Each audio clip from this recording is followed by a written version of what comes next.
Mi jefe me despidió injustamente.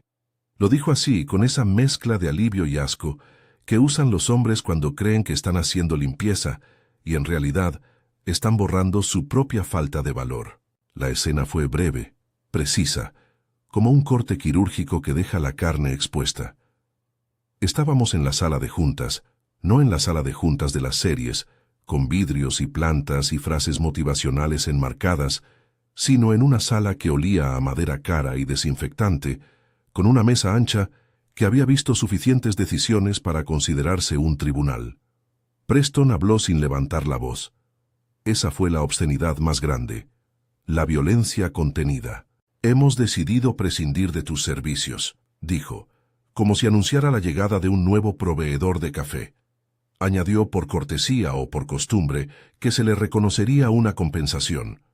No miró a los ojos, miró a la puerta, a la ventana, a cualquier superficie que le devolviera la verdad que él no quería ver. Me despidió por incompatibilidad con la cultura corporativa. Una frase vaga que engloba todo lo que molestó a su ego. Que yo no reía en el momento correcto. Que prefería tasar activos en vez de adular a clientes que compran estatus. Que me negué a aceptar joyas de dudoso origen como regalos cortesía, cuando mi ética profesional tenía el valor exacto de la palabra. Me despidió en público, con la familia presente esa noche en la cena de socios, porque la humillación necesitaba público. Era más barato destruir a alguien cuando el costo en reputación lo pagaba la víctima. Todo lo que soy, mi oficio, se sostiene en medidas sutiles: tenso, peso, desgaste, procedencia. Tasar requiere mirar la verdad oculta entre el polvo y la pátina. Es un trabajo de paciencia y de mirar donde los demás no miran. Preston lo entendía al revés. Para él, las apariencias eran el todo. Por eso su esposa, Genevieve, tuvo siempre un halo impenetrable. No es que ella fuera bonita en la manera que los periódicos describen, no. Era la clase de belleza que se proyecta como arquitectura. Líneas limpias, decisiones firmes, ausencia de errores visibles. Puso la firma en la carpeta, murmuró algo de reordenamiento estratégico y volvió a su copa. Nadie en la mesa respiró por ella. La cena fue otra ejecución con mantel. Los Miller, esa familia que se cree un estado, habían organizado una pequeña ceremonia para los fondos de la compañía matriz. Genevieve Miller, la mujer que aparece en la prensa con corbatas humanas y relojes que esconden números, presidía la noche. Ella no me despidió personalmente. Su poder era más frío que eso. Su voz, cuando alzó el brindis, fue un susurro que exigía obediencia. A la visión y a reparar lo que estorba. La frase sonó a sentencia. Antes de que la música muriera del todo, él me dejó un sobre de Manila en la mesa. Fue un gesto que pretendía ser generoso y que, en realidad, era una compra. Preston esperaba que yo cediera, tomara el sobre, me fuera con la cola entre las piernas y cerrara la puerta. El sobre encarnaba todo lo que ellos creen que resuelve los problemas. Dinero que grita y salva conciencias. Lo abrí, miré el contenido y por un instante pensé en lo fácil que sería. Una cuenta que se salda, una reputación que se amortigua, un nombre que se borra del LinkedIn. Pero les debía algo más que mi silencio. Les debía una verdad, que no todo se compra. Tomé el sobre como si recogiera un guante sucio. Lo llevé hacia la vela que decoraba la mesa. No hice gesto dramático. No soy ese tipo de mujer que necesita que su furia sea espectáculo. Puse la punta del papel en la llama y observé cómo la cera lo lamía. El fuego no hizo ruido, pero la cera goteó como si llorara. Quemé el dinero delante de todos, dejando que la piel del billete se curveara y se tornara oscura. No lo hice para ostentar. Lo hice porque necesitaba ver su expresión cuando la transacción fallaba. Preston no supo si reír o ahogar la vergüenza con su vinagre. Genevieve, sin mover un músculo, tuvo el gesto de quien registra un experimento. Curiosa, fría, sin empatía. Esa noche, al volver a mi Civic que guardo como un talismán, sentí que algo había cambiado dentro mío. El coche huele a historias. Lo lavo con esmero, el asfalto y el motor me recuerdan de dónde vengo y hacia dónde voy. La historia de mi vida tiene dos polos. Por un lado, la economía fría de los activos y por otro, la vida real que no aparece en los balances. Mientras metía la llave, el olor a humo aún flotaba en mis manos, pequeña huella de la quema. El dinero grita, la riqueza susurra, se pensé, y la frase se quedó pegada en la garganta. El despido fue el intento obvio de aniquilarme, pero la audacia de ellos tenía una parte suicida. Creían que silenciarían a alguien que no solo conocía el valor de las cosas, sino que también sabía leer su decadencia. Conozco el ejercicio clínico de las declaraciones, quién tiene qué, cómo se estructura la deuda, dónde las cifras se maquillan con nombres y firmas. No porque sea ambiciosa, sino porque nací en la economía de lo observado. De niña veía cómo mi madre anotaba los pesitos con la misma devoción con la que otras personas rezaban. Aprendí a no despreciar un número. No tardaron en comenzar los golpes bajos. A la semana, la acusación vino disfrazada de evidencia inquietante. Me encontré en el centro de una comedia mal escrita. Alguien plantó una pulsera de diseño en mi coche. Una pulsera tan ostentosa que claramente no era mía, con una inscripción minuciosa que la conectaba a la hija de los Miller, Courtney, esa criatura perfecta envuelta en terciopelo y sarcasmo. La pulsera apareció como por arte de magia, en el asiento trasero, bajo el abrigo. La policía local, esa que recita procedimientos como quien sigue un manual de cocina, pasó por mi casa a tomar declaraciones. Todo el vecindario tuvo su minuto de escarnio. Amigas que antes me pedían consejo para comprar casas, ahora miraban hacia el otro lado. Plantaron más que una pulsera. Plantaron una historia. La intención era clara: convertir mi acto de dignidad en un crimen de codicia. Si aceptaste el sobre, ¿por qué no tomarías también un obsequio? Ese es el tipo de narrativa que busca anular la moral por su propio ruido, pero yo no reaccioné con la desesperación que esperaban. Lo que hicieron fue exponer una costura que se abría. Por eso, antes de que el rumor creciera demasiado, ya había tomado previsiones pequeñas pero decisivas. Una cámara discreta, un broche antiguo que compré en un mercado de piezas, un adorno de latón con una mirada curiosa, quedó prendida en mi solapa esa noche en la cena. No me gusta la tecnología festiva, pero sí me gusta documentar la realidad cuando el panorama se torna hipócrita. Es una práctica profesional. Si trabajas con activos, documentas su estado antes de que alguien quiera decir que eran distintos. No expliqué a nadie que llevaba el broche. Pocos sabían que además de tasadora, era meticulosa con las formas de prueba. Prefiero que el mundo se sorprenda cuando la verdad aparece, no cuando la basculan por sentirse agraviados, de modo que, cuando la pulsera apareció, yo tenía una pieza que no encajaba en su guión. Una grabación. No la publiqué, no la hice viral, la guardé como quien guarda un bisturí. Era mi herramienta más íntima. El resto del mundo la iba a conocer de una forma que no podían prever, porque la verdad no siempre es un grito, a veces es una notificación en el momento más inesperado. Mientras tanto, en lo que ellos llamaban los salones y yo llamaba escenarios, los Miller se recrudecían.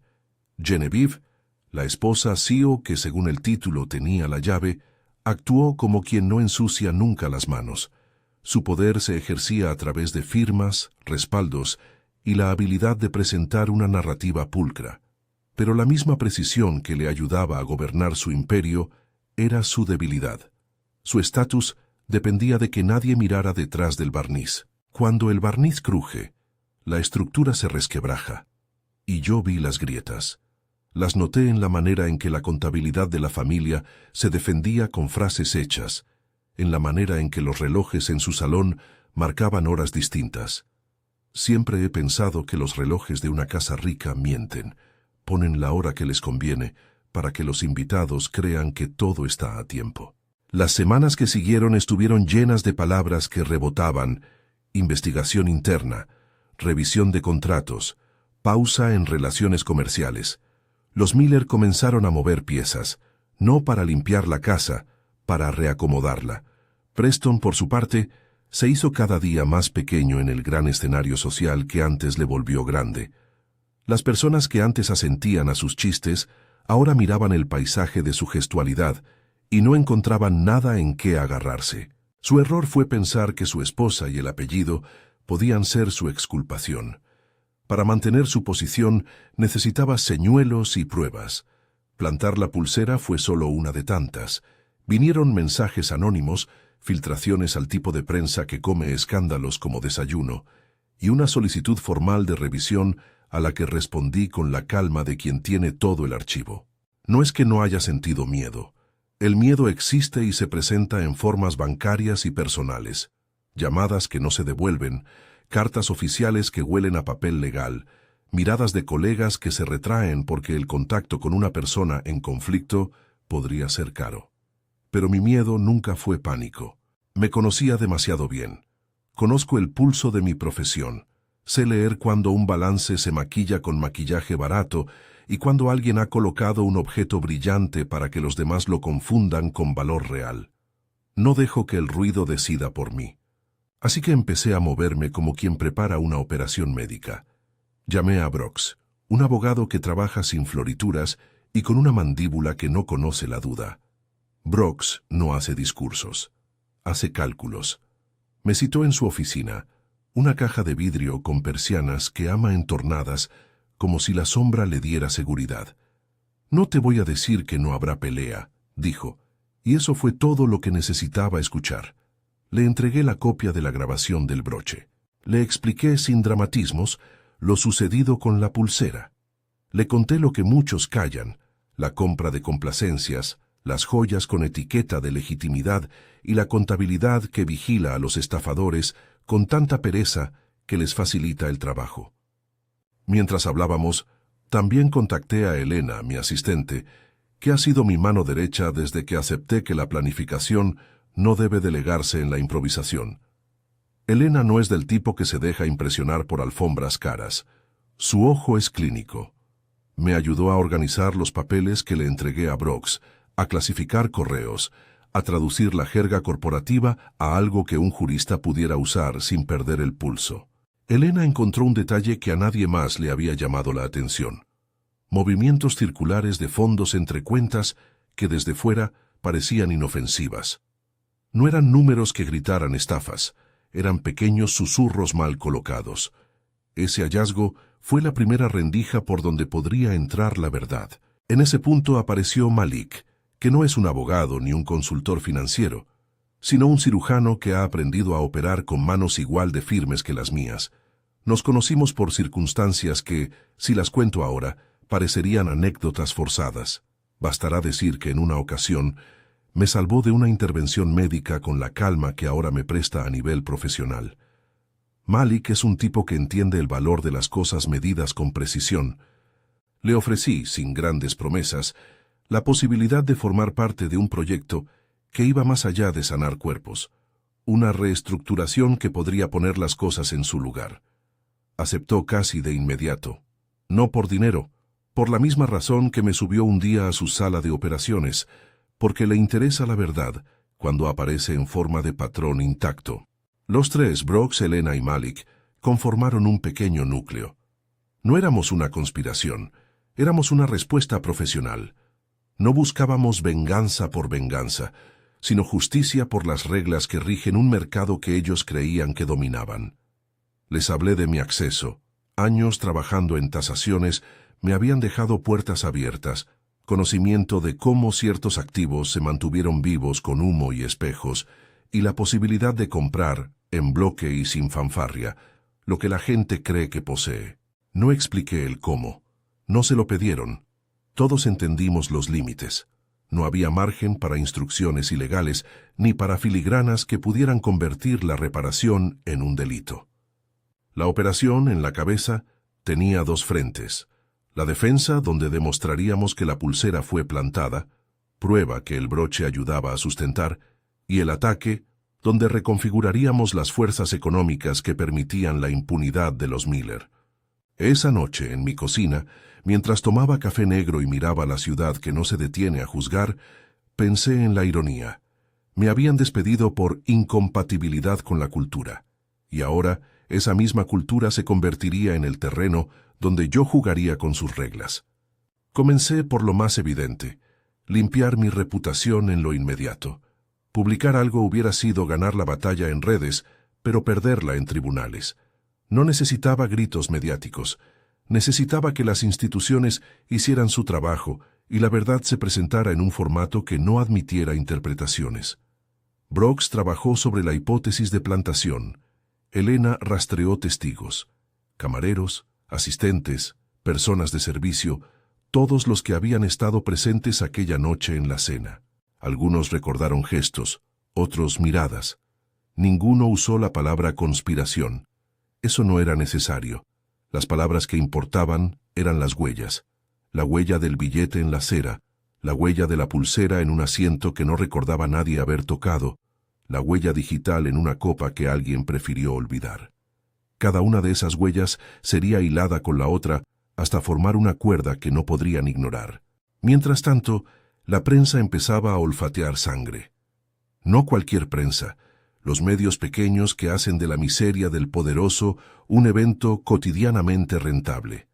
Filtraciones anónimas empezaron a surgir como aves que aparecen cuando una tormenta promete barrer un nido. Uno de los periódicos locales, especializado en sociedad, escribió un artículo insinuando mi posible conducta impropia, con fotos borrosas tomadas desde lejos. Ese artículo fue el primer intento de narrar mi culpabilidad. Lo leí con el café a medio terminar y la misma calma con la que se toma una decisión irreversible.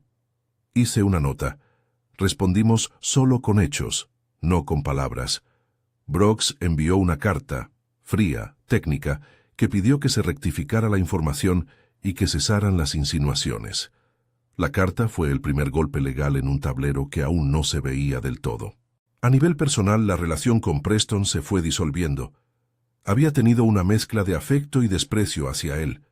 Nada profundo, porque yo no presto mi intimidad a quien no merece confianza. Pero sí existía un hilo, una relación sentimental que, vista desde fuera, parecía sólida.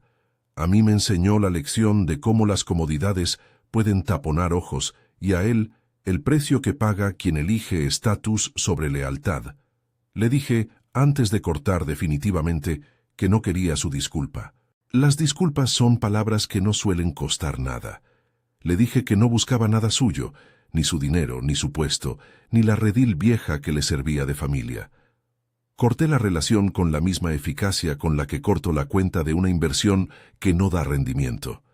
No hubo drama, solo la economía fría del desapego. También hubo un gesto simbólico que nunca olvidarán. Durante una de las audiencias preliminares, esas reuniones donde la apariencia de formalidad es más importante que el fondo, me senté y saqué de mi bolso el trozo de papel quemado que quedó del sobre. Lo dejé sobre la mesa, a la vista, como quien deja una tarjeta de presentación.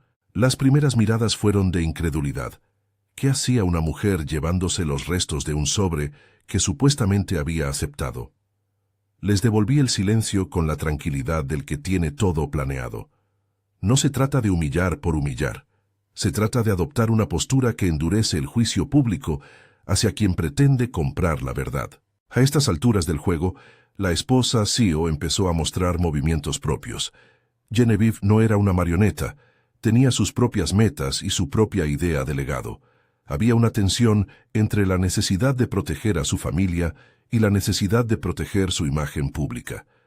La mayor parte del día, ella actuaba como quien administra una fundación benéfica, con un aire impecable, discursos ensayados y una agenda pública que hablaba de estabilidad. Pero en privado, sus decisiones eran medidas con cuidado. A mí me sorprendió descubrir que, tras ciertas llamadas, el personal de la matriz comenzó a revisar y algunas veces a cambiar documentos antiguos en forma sutil. No por malicia, sino por un instinto de supervivencia. Borrar huellas no solo por vergüenza, sino por miedo.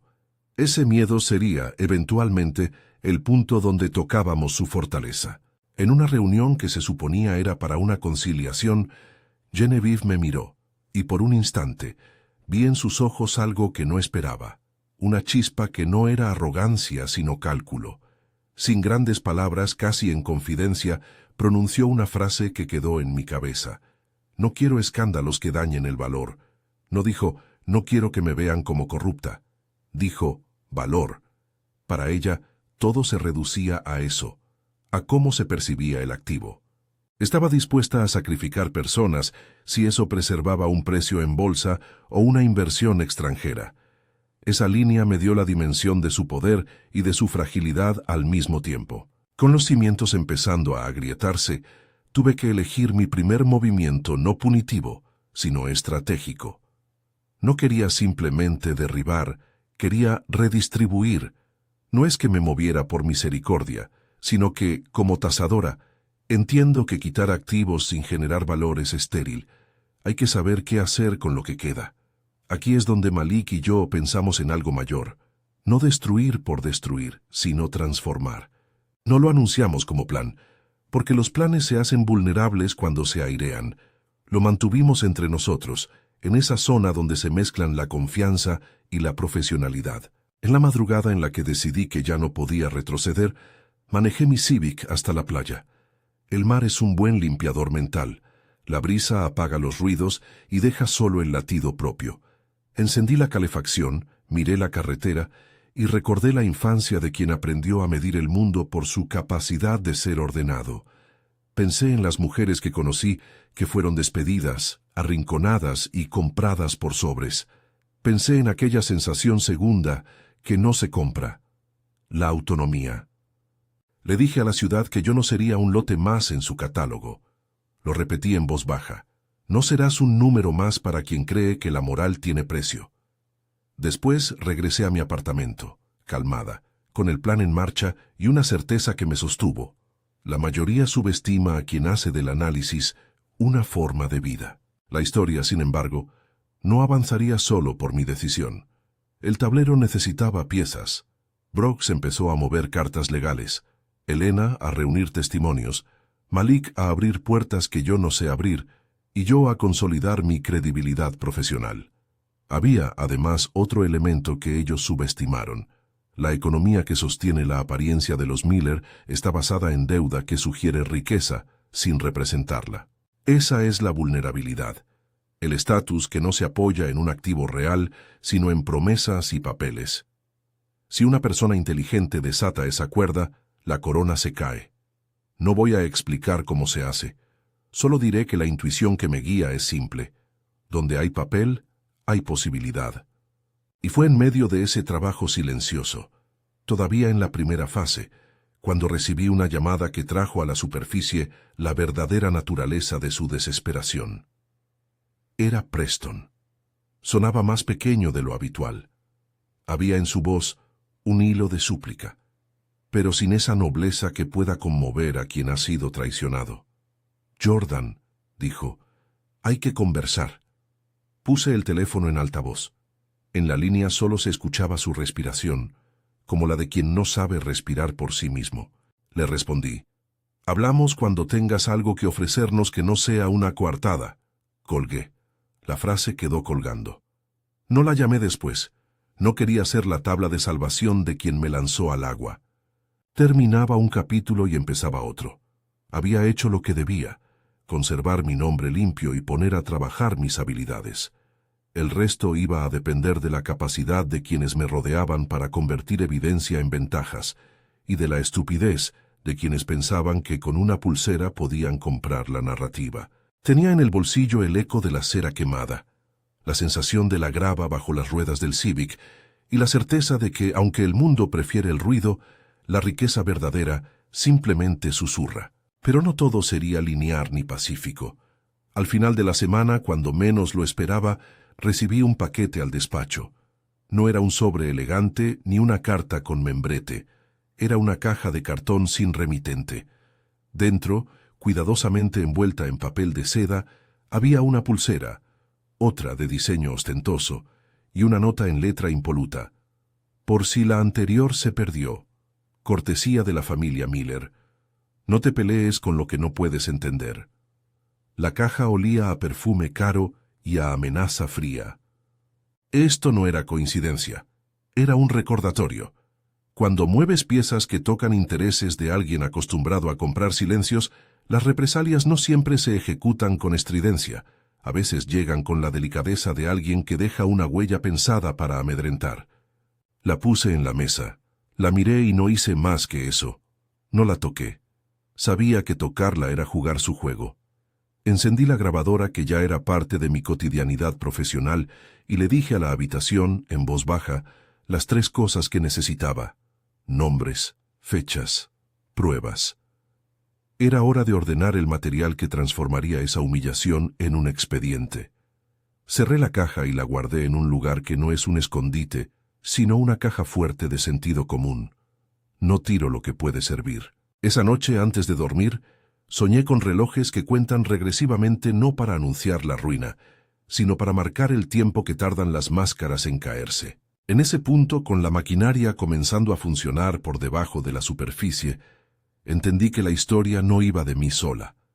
Era un espejo de un sistema que valora la apariencia por encima del valor real. Tenía en mis manos la oportunidad no solo de limpiar mi nombre, sino de obligar a mirar a quienes se creen dueños del tablero. No lo declaré a los demás. No hace falta. Los planes grandes suelen generar ruido, y el ruido es combustible para los pequeños que andan por el mundo con prisa. Y así, con la noche entrando por la ventana y un silencio que ya no es miedo sino concentración, cerré mi agenda. Había que preparar la siguiente jugada, juntar pruebas, asegurar aliados, protegerse del rumor. Sabía que la mujer de la nota, la CEO que se movía como un esqueleto de acero, no se quedaría de brazos cruzados. Sus movimientos a partir de ahora serían más directos, más calculados. En mi cabeza los escenarios empezaban a alinearse. Uno de ellos tendría una pieza que yo necesitaba, otra sería una rendija en su tesoro, y la tercera una grieta en su orgullo. No tenía la intención de castigar por castigar. Mi objetivo era más frío y más limpio, devolverles una porción de lo que habían dado a tantos otros.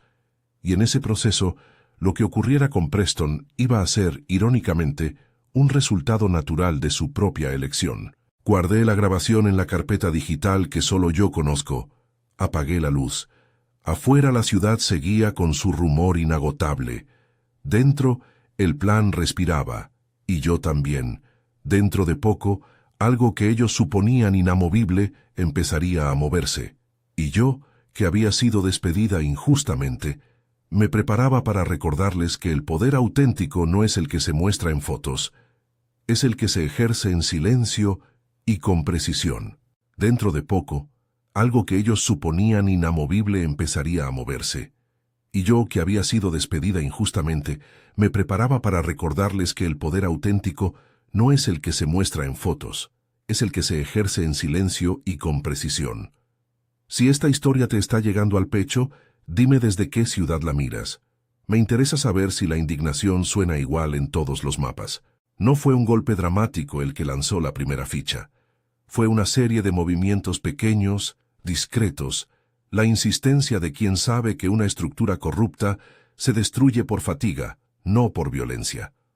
Brooks empezó con lo que mejor sabe, presentar hechos como si fueran piezas de un rompecabezas que nadie quisiera armar. No era oratoria, era papelería con filo. Firmas, fechas, comprobantes que no encajaban. Elena, incansable, organizó los correos, los recibos y esos intercambios laterales que las empresas guardan como si fueran ornamentación y no mapas de culpabilidad. Malik puso en marcha algo igualmente decisivo: su prestigio, sus contactos, la sobriedad del que no pide nada gratis. Con su nombre respaldando un plan, las paredes de la impunidad empezaron a oler a humedad. La primera ventaja táctica llegó por un método que no voy a detallar. Diré solo que aproveché mi conocimiento del mercado. Conocía la anatomía de una deuda. Sabía distinguir el activo con sustancia del que solo tenía brillo. Compré algo que nadie en su sano juicio hubiera querido, la deuda que sostenía el atisbo de lujo de los Miller. No la compré con gesto heroico ni con cheques adornados. Lo hice como quien compra una pintura, con ojo y sin romanticismo. No es glorioso, es efectivo. Tener la deuda me dio una llave. No era una llave de sinfonía ni de venganza teatral. Era una llave administrativa y legal que me permitía sentarme en la mesa donde antes no me dejaron sentar. Convertí una obligación invisible en una responsabilidad tangible. Esa transformación es la que convierte la apariencia en control.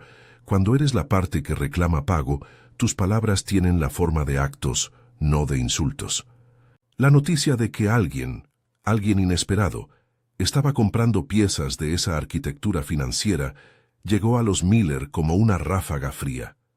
Ellos se cuidaban de los movimientos grandes, de las cámaras, de los contratos que se filtraban a la prensa. No se esperaban que alguien desde el margen con un Civic y un broche en la solapa moviera la pieza que podría provocar desequilibrios. Para ellos, la riqueza era performativa. Eventos, caridad, fotos.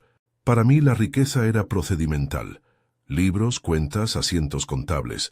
Esa diferencia fue mi ventaja. No voy a aburrar con tecnicismos. Brooks hizo lo suyo con cartas que suenan inofensivas para quien no sabe leer entrecomillados.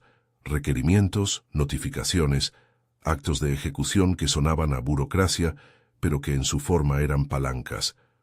Hubo noches en las que Elena y yo nos mirábamos y entendíamos sin hablar. Cada documento enviado era una pieza más en el tablero.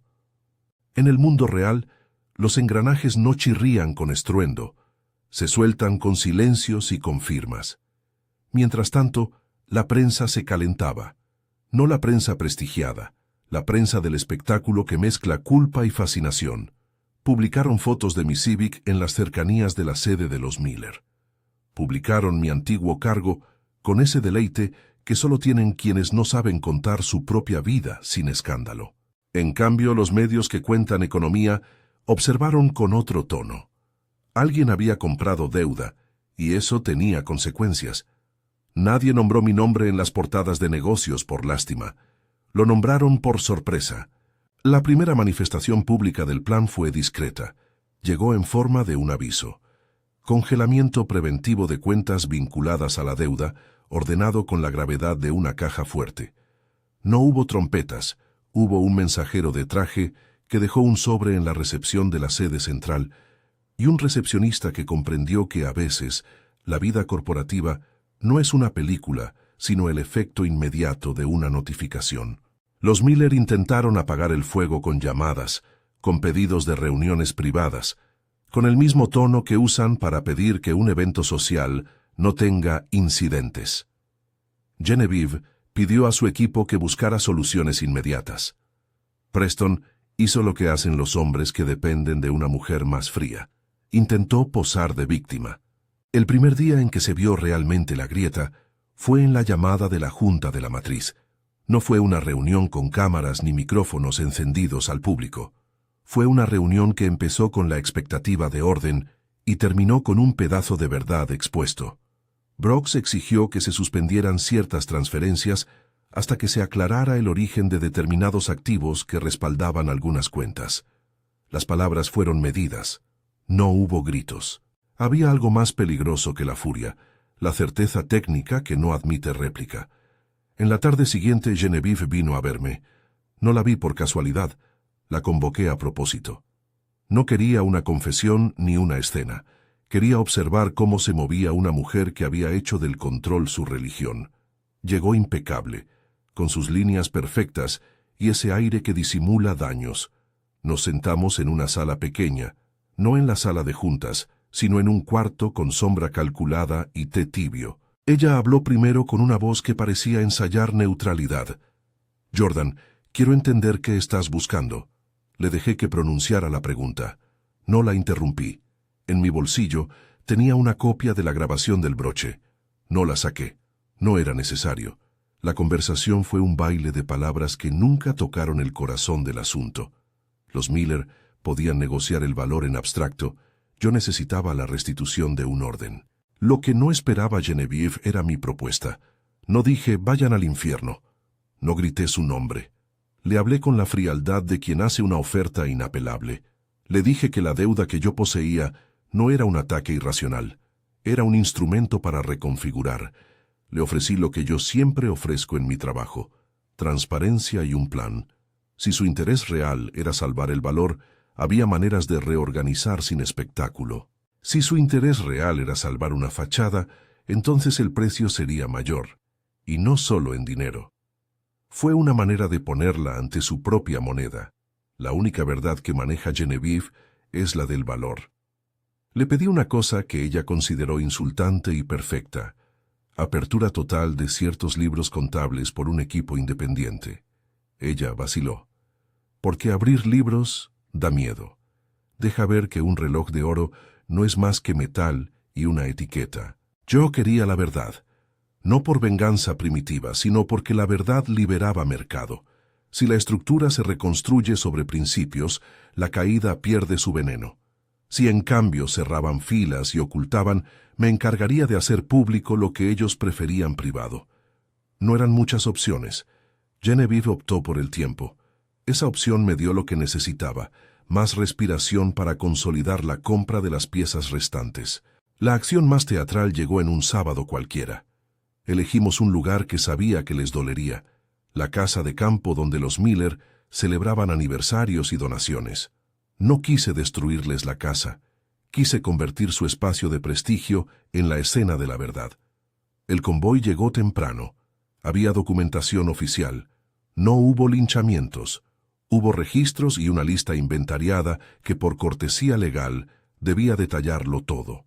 Ver a empleados con guantes tomar bolsas y etiquetar bolsos de diseñador con códigos neutros fue una imagen que cortó la respiración de sus invitados. Lo que para muchos es símbolo de estatus salió en bolsas limpias, sin ostentación, y fue llevado por manos ajenas como si fueran residuos. Algunas cosas quedaron, claro. Lo que tenía valor real y estaba justificado por contratos limpios permaneció. Lo que estaba inflado, lo que fue comprado con lo que yo ahora controlaba, salió en bolsas de plástico. Fue un acto de ruina administrada. No filmé el momento por morbo. Lo observé. Genevieve estaba ahí, en silencio. Preston ya no tenía aire para palabras. Courtney, la hija perfecta, miraba con incredulidad a los hombres que habían sido su servidumbre de antaño, ahora haciendo la tarea que los privilegios permiten delegar: ponerlo todo en cajas. El escarnio público llegó cuando una de las piezas más evidentes del fraude salió a la luz: los relojes. Ellos tenían una colección que servía como catálogo de su imagen. Para el público, relojes caros son sinónimo de triunfo.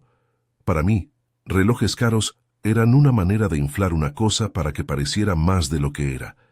Elena, en su trabajo paciente, había llevado muestras a un laboratorio independiente. No lo hice yo. No necesito demostrar por gusto. El resultado fue claro. Varios de los relojes no coincidían con las series anunciadas.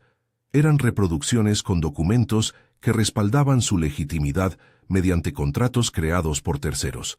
La prensa no tardó en titular. La reacción fue un temblor. El símbolo de tiempo se volvió el símbolo de mentira. Pero el punto medular del caso fue la pulsera plantada. La había citado, no la llevaba como recurso dramático. La guardamos para el momento en que pudiera ser el último clavo en una estructura de engaños. Brooks hizo su trabajo legal con la exactitud de un cirujano. En una audiencia pública ante un juez mercantil y representantes de la matriz, audiencia que no era un circo, sino una sala donde la ley hace lo que la moral a veces no logra, reprodujimos la grabación del broche. No la pusimos por venganza, la pusimos para que el proceso fuera incontrovertible. La grabación no era espectáculo, era un mapa con coordenadas. En ella se oyen voces, gestos y el movimiento que indicaba la plantación de la pulsera, la mano que sobrepasa un abrigo, la mirada que distrae, la confirmación en un susurro. Nadie puede negar una grabación sin efectos auditivos que la comprometan. No hubo melodrama. Hubo evidencia. Cuando la sala escuchó aquello, el aire se volvió rígido como un vidrio que amenaza romperse. La incredulidad de Courtney fue visible. Se llevó las manos a la cara como quien intenta borrar una película que no quiere ver. Preston, que había intentado mantener su tamaño con chistes, perdió su color. Genevieve, por primera vez en público sin su armadura de SEO, mostró algo que se acercaba a la condición humana: la búsqueda de alternativas. Los ojos de la mujer que solía medir el mundo en retornos financieros se llenaron de esa pregunta que no tiene relación con los números. ¿Y ahora qué? La consecuencia fue inmediata. Investigaciones internas sobre la plantación de pruebas, renuncias silenciosas, empleados que cambiaron de versión, porque en el fondo nadie quería ser el que apoyó una mentira. La pieza que quizá más me alivió no fueron las renuncias, sino la validación profesional. Hablar como experta y ser escuchada como tal. Es una sensación rara. Los que manejan la verdad por oficio saben que hay una diferencia entre ser el que grita y ser el que demuestra. Yo elegí demostrar. Con el proceso avanzando, llegó el momento en que la presión económica produjo el efecto que yo había previsto. La familia tuvo que reducir su show. La matriz suspendió una inversión planificada, acuerdos se congelaron y abogados de confianza dejaron de contestar llamadas por la misma razón por la que muchas casas ya no quieren abrir sus puertas: miedo. No es que haya gozado de su sufrimiento, no soy esa caricatura. Lo que hice fue restituir balance, y el equilibrio que se restituye no siempre es bello. Preston intentó un último movimiento. Me buscó en la puerta de mi antigua oficina una mañana, con esa expectación de quien se cree el héroe de su propia comedia romántica. Me ofreció dinero, otra vez, y disculpas que olían a conveniencia. Fue patético verlo implorar por algo que nunca fue suyo. Mi silencio. Le dije exactamente lo que siempre pienso cuando alguien me ofrece efectivo como consuelo. No tienes nada que ofrecerme que valga la pena. No era soberbia, era una valoración precisa. Le ofrecí que se retirara de la vida común. No pidió perdón. Se fue con la rigidez de quien ha perdido un tablero de ajedrez sin entender las reglas. La caída pública vino como una cadena de pequeños escombros. Advertencias regulatorias, cancelaciones, demandas interpuestas por acreedores que, al mirar los balances reales, vieron cómo se habían comprometido activos sin respaldo. No hice que quebraran con la alegría de una venganza. Actué con la frialdad de quien sabe que la impunidad necesita remedios. La banca que les financió les retiró líneas. Socios comerciales rescindieron acuerdos por riesgo reputacional. Fue una ecuación simple. Cuando lo que respalda un periodo de estatus se demuestra frágil, el mercado gira la cara. En medio de todo eso, hubo un episodio que nunca será completamente visible en las noticias: la conversación interna de la familia.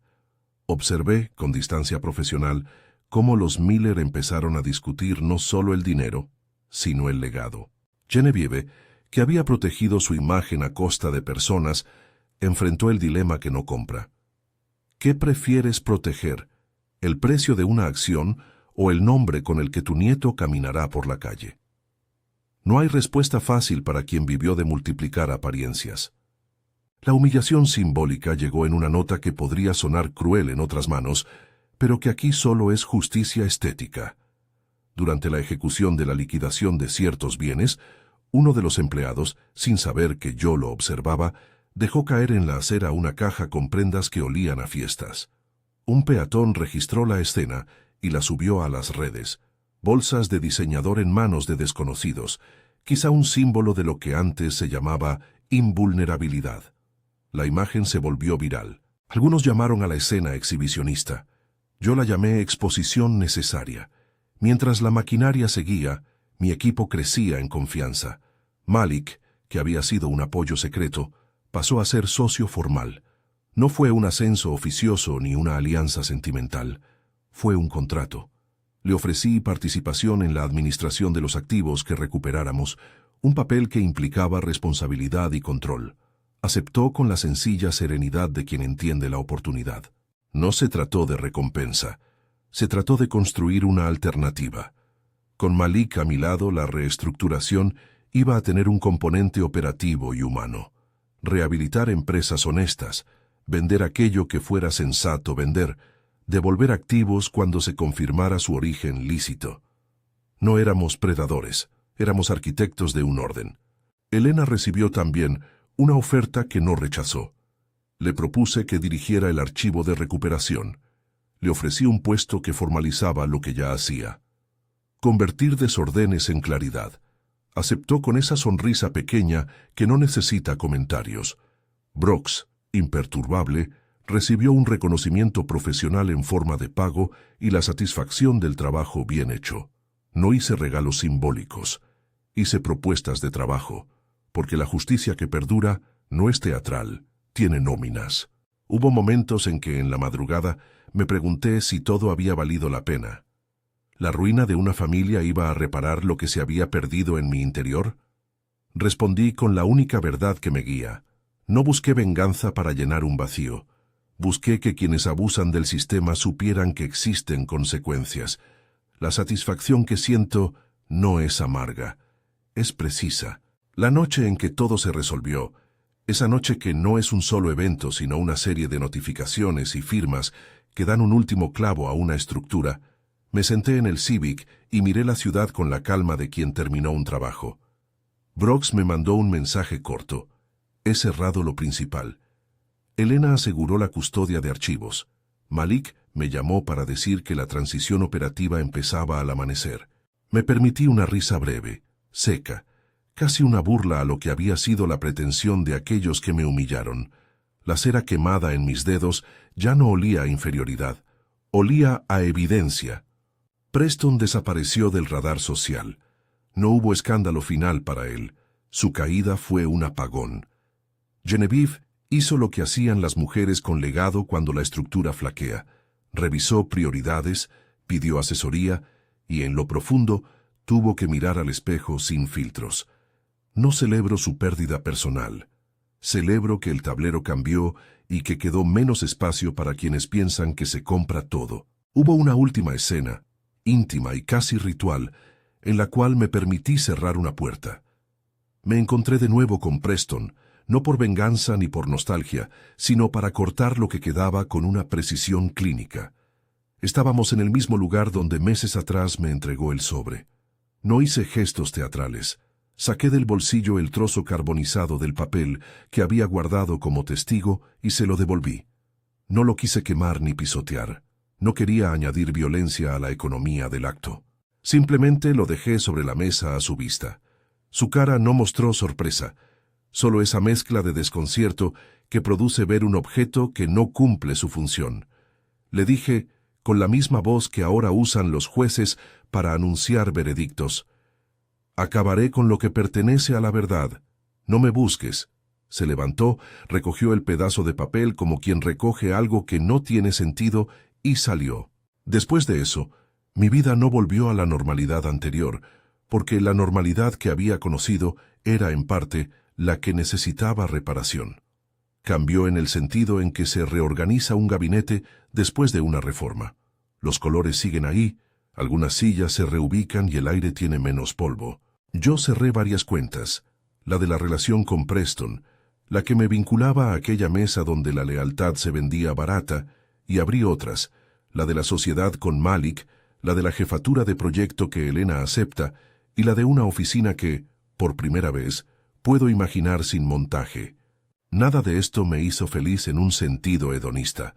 La satisfacción vino de otra forma, la quietud que deja la exactitud del trabajo bien hecho. Volví a mi Civic con el sol de la mañana pintando la ciudad. Al subir, noté una pequeña marca en la guantera, la pulsera que quedó como evidencia principal. No la toqué, la guardé en su caja, etiquetada, para que no fuera objeto de orgullo ni de recuerdo innecesario. Era un artefacto de la trama. Ya no tenía carga para mí. En los meses siguientes, gestionamos la venta de ciertos activos, la recuperación de otros y la reubicación de empleados honestos que habían sido desplazados por la opulencia de una familia que confundía presencia con propiedad. Malik y yo diseñamos un plan para transformar parte de los bienes recuperados en un fondo de apoyo para profesionales que, como yo, habían sufrido despidos injustos. No fue un acto de caridad teatral, fue un intento de construir tejido donde la familia había arrancado hilos. La lección que dejé en la junta no fue una tiranía, fue una regla. La apariencia no resiste el examen sostenido. Los Miller aprendieron, de la forma más efectiva y menos pública para ellos, que cuando un sistema depende del barniz, basta un profesional con paciencia para desbastarlo. No soy la heroína de ninguna novela. Soy la persona que no aceptó que su nombre fuera vendido en un sobre de Manila. En privado me permití reconciliarme con una parte antigua de mí. La niña que veía a su madre contar pesitos y convertía esa acción en un ritual de supervivencia. A veces, mientras reviso balances o acompaño a Malik a una de las primeras reuniones de la nueva gestión, recuerdo el Civic como si fuera un talismán que me sigue. Me he permitido algún lujo menor, un cambio en la tapicería, un pequeño detalle que me recuerda que el pasado se transforma, no se borra. No soy ostentosa, soy práctica. La última vez que vi a Genevieve fue en una conferencia donde ambas éramos oradoras. Ella sobre liderazgo corporativo, yo sobre transparencia en activos. No fue un encuentro hostil, fue una conversación profesional con los bordes pulidos por la historia compartida. Hablamos de riesgos, de responsabilidad y de la necesidad de que las empresas no confundan legado con impunidad. No fue un perdón público.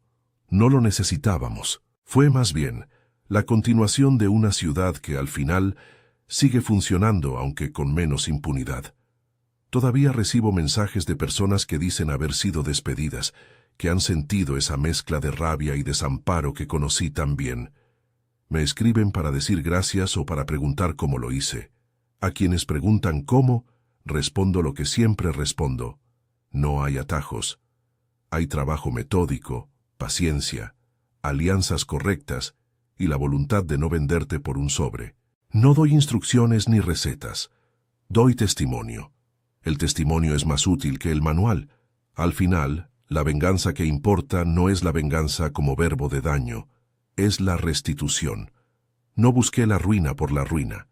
Quise restituir el espacio donde se dictan las reglas. Reponer la equidad cuesta tiempo y desapego. Me pregunto si alguna vez Preston entenderá eso. No lo sé, ni me obsesiona. Entendería si alguna vez tuviera que vender un reloj y descubriera que la etiqueta no basta. Antes de cerrar este capítulo públicamente, hago una cosa que me agrada en secreto. Mando a destruir un trozo de madera de la antigua mesa de juntas, el mismo modelo que sirvió de tribunal cuando me despidieron.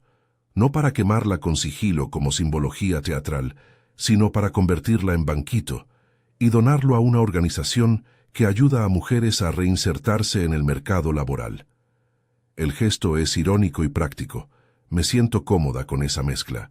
Los que me conocen por Instagram o por comentarios en redes suelen idealizar la historia. A muchos les gusta la estética del desenlace. A otros les inquieta la idea de que la justicia pueda ser fría. Yo contesto con otra frase que ya es mi lema. El dinero grita, la riqueza susurra, pero la verdad, cuando se presenta con pruebas, habla con voz que nadie puede ignorar.